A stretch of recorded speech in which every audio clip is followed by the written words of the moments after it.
Bonjour tout le monde, toujours avec 2008 R2 et on va voir comment installer et configurer un domaine Active Directory. Donc je ne vais pas parler de l'explication de c'est quoi l'Active Directory, c'est quoi les versions de système serveur, etc. Le tout existe dans d'autres vidéos complètes avec une durée d'une heure, 1h30, mais je ne vais pas refaire cette présentation et vous pouvez voir d'autres vidéos. C'est l'objectif de l'installation, de l'archive des systèmes pour que tout le monde puisse le voir par la suite. Et comme j'ai dit dans d'autres vidéos, il fallait qu'on commence cette archive, cet enregistrement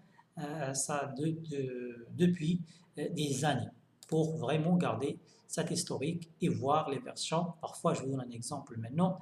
Alors maintenant, si on cherche Windows 95, comme il dit, on a utilisé ce système Windows Millennium, Windows 98, mais on ne trouve pas, c'est vrai, on a d'autres personnes qui ont archivé, mais on veut quand même archiver avec notre touche et avec dans cette chaîne qui essaye de partager avec vous le maximum d'informations et de techniques et des astuces. Alors, on va passer directement à la pratique. Alors, on a notre serveur qu'on vient de l'installer. Alors, toujours, il faut commencer par il faut renommer l'ordinateur, DC1 par exemple, dans votre groupe.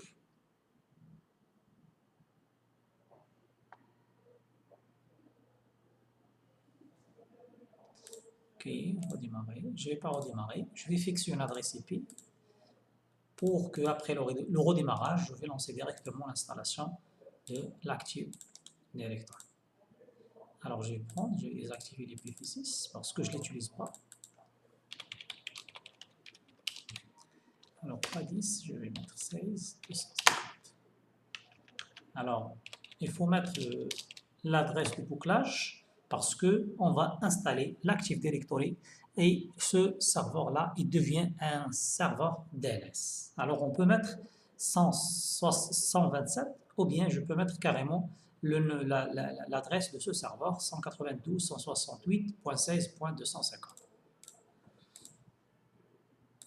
Alors je vais le redémarrer pour que le nouveau nom de ce serveur prend pris en charge.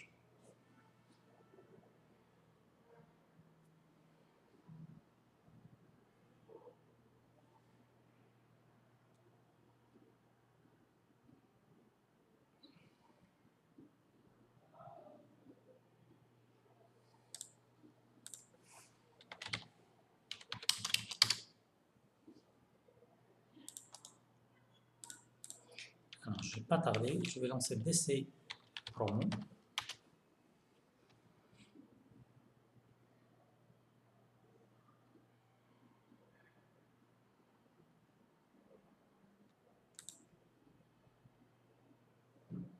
Alors ici, c'est clair. Alors les fichiers binaires des services de domaine Active Directory sont en cours d'installation. Okay? C'est à ce moment-là, avec DC Promo, il va installer les binaires, il va lancer l'assistant d'installation de la configuration de domaine. Ce n'est pas comme 2022, dont le système passe dans deux phases. Mais avec la commande DC Promo, il n'est pas pris en charge à partir de Windows 2012. En suivant, je vais créer un nouveau domaine dans une nouvelle forêt. abc7.com. Le système il va vérifier dans notre forêt ce qu'il y a d'autres noms utilisés. C'est un processus standard malgré que c'est le premier. Alors ici pour le niveau fonctionnel, on a le niveau fonctionnel de la forêt, au niveau de la forêt, et on a le niveau fonctionnel au niveau du domaine. Alors je peux garder par exemple au niveau de la forêt 2008, c'est un exemple. Alors que signifie ça? Et pour ce domaine-là, je veux garder par exemple le R2. Alors le niveau fonctionnel, ça signifie comme j'ai expliqué dans d'autres vidéos pour l'installation sur les différentes versions du système serveur de Microsoft, ça signifie quoi? Ça signifie que je ne peux pas promouvoir un serveur, au niveau, je parle de ce domaine-là, un serveur qui exécute soit Windows 2000, soit Windows 2008, soit Windows 2003 en tant que contrôleur de domaine. Okay? Pas en tant que serveur membre, mais en tant que contrôleur de domaine. Ça veut dire que je fixe un niveau, alors sauf les Windows qui exécutent, les serveurs qui exécutent Windows R2, Windows 2008 R2, peuvent devenir des contrôleurs de domaine au niveau de ce domaine-là. Alors, mais on peut créer d'autres niveaux, d'autres domaines avec la version 2008 ou bien même avec la version 2003. Ça, c'est ce que signifie le niveau fonctionnel au niveau de la forêt. Au niveau de la forêt, alors je vais expliquer ça. Alors, dans une forêt, comme ça, je ne sais pas, j'ai pas... Alors, je dis que le niveau fonctionnel de la forêt, c'est 2003. Alors, le niveau, je suis en train d'installer ce domaine-là, je dis ça c'est 2008, comme ça. Alors ici, les contrôleurs, les serveurs, les contrôleurs de domaine, ok, ils doivent exécuter en minimum Windows 2008. Mais ici, je peux ajouter un autre domaine, comme ça, qui exécute Windows 2003. Pourquoi? Parce que le niveau de la forêt, au niveau de la forêt, je peux exécuter ça parce que c'est grâce à ce paramètre-là. Je peux configurer 10 domaines avec 2003. Ok? Ou bien avec 2016, 2019, 2022, c'est ça le principe. On a un niveau, ça c'est par exemple, je peux trouver 2008, ok? Mais je ne peux pas avoir 2000. Pourquoi?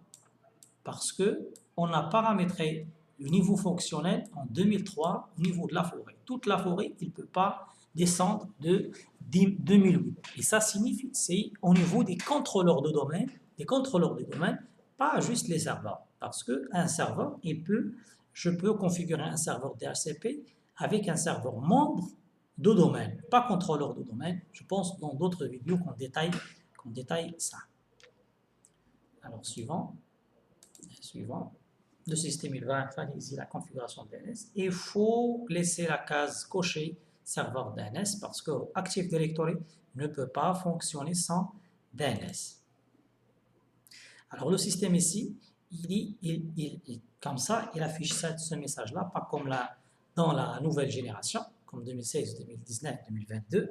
Ce message, il dit qu'il n'y a pas une délégation avec le .com. Alors, donc, il croit que abc7.com et on a une liaison entre les deux domaines. C'est pas vrai, c'est juste un nom, c'est le .com. Moi, on a choisi le .com, on peut choisir le .ma, etc. Mais il faut cliquer sur oui pour dire qu'il n'y a pas une relation, il n'y a pas une délégation entre les deux domaines, ABC7 et le com. Ici, le chemin de la base de données des journaux et de, de 6 vols pour les GPO. Alors, le mot de passe de la restauration, de l'Active Directory, suivant. Alors, le système, il commence à installer le... Alors, je vais capturer cette image, désolé.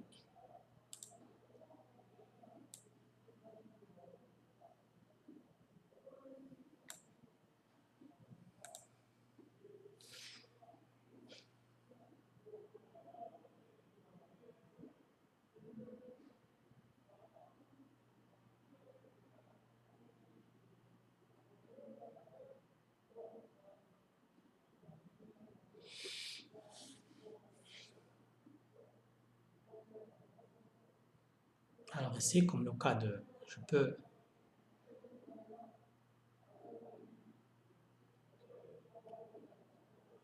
Je peux redémarrer à la fin de l'installation. en cochant cette case, ou bien on va le redémarrer. Alors le système, bien sûr, il faut le redémarrer après la fin de l'installation. Alors, ce premier démarrage, ça va prendre un peu de temps.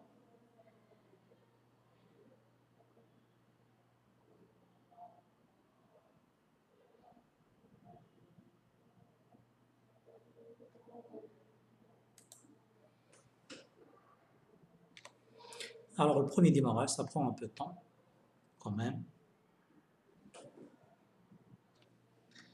Alors, c'est bien démarré.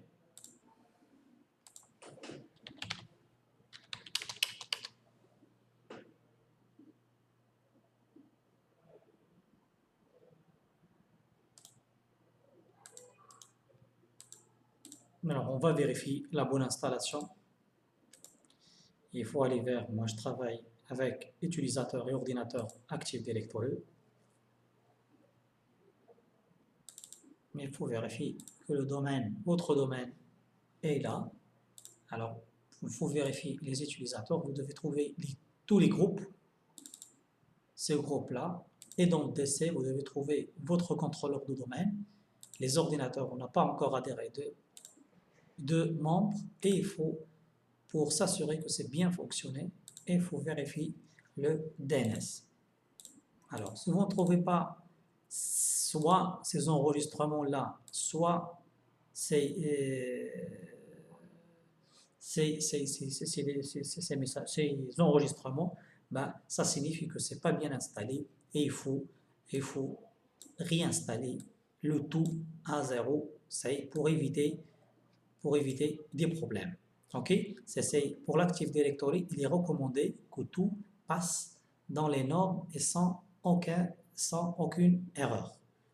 Vous voulez vraiment éviter d'éventuels problèmes par la suite. Ok, donc c'est ça, si ce n'est pas bien installé, ce n'est pas la peine d'engager l'entreprise à utiliser et à un certain moment, vous allez trouver des problèmes et c'est difficile de faire le débogage et de chercher il est où le problème. C'est une recommandation et c'est pas pratique. Donc, le plus important, c'est que de tout soit bien déroulé pour éviter des problèmes, d'éventuels problèmes avec même d'autres services. Ok, si on veut vraiment installer le service de certificat, etc., le cryptage, ainsi de suite, il y a pas mal de services qui peuvent être causés de problèmes si ce n'est pas bien installé. Alors, il faut s'assurer que l'Active Directory est bien installé et le DNS pour que ça fonctionne correctement. Voilà. Donc, à la prochaine, Inch'Allah. J'espère que ça soit clair.